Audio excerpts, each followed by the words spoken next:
அஸ்ஸலாமு அலைக்கும் வரஹ்மத்துல்லாஹி வபரகாத்துஹு. நம்ம லாஸ்ட்டாக என்ன பாடம் பார்த்தோம்னா அல் மத்துல் ஆரிது சுக்கூனி, சரிங்களா? ஜாயிஸான மத்து இது, அதை பற்றி தான் நம்ம பார்த்தோம். இப்போ நம்ம என்ன பார்க்க போகிறோம் அப்படின்னா அல் மத்துல் லாசிமு பற்றி நம்ம பார்க்க போகிறோம், சரிங்களா?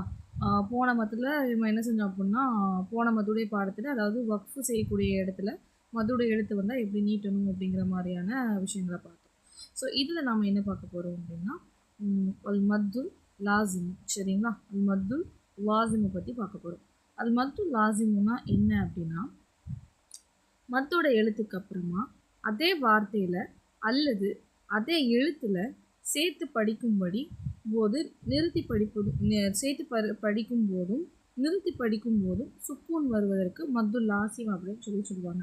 அதே வார்த்தையிலேயே என்ன அப்படின்னா, அதே வார்த்தையோ இல்லை அந்த மத்துடைய அதே எழுத்துலையோ நம்ம சேர்த்து படிக்கும்போதோ இல்லை அதை நிறுத்தி படிக்கும்போதோ சுக்கூன் வருவதற்கு தான் மத்துல் லாசிம் அப்படின்னு சொல்லுவாங்க, சரிங்களா? ஓகேங்களா? இது இதுவே என்னென்னா ஒரு 4 வகையில் இருக்குது, 4 வகையில் இதுவே இருக்குது.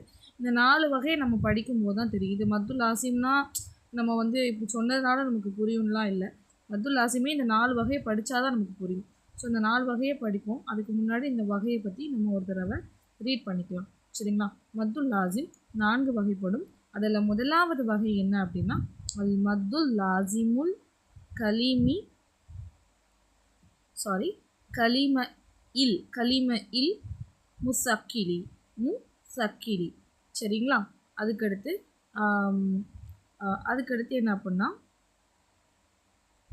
அல் மத்துல் லாசிமுல் கலிம இல் முஹஃபிஃபி. முதல்ல என்னென்னா முசக்கில், அடுத்து ஹஃபிஃபி.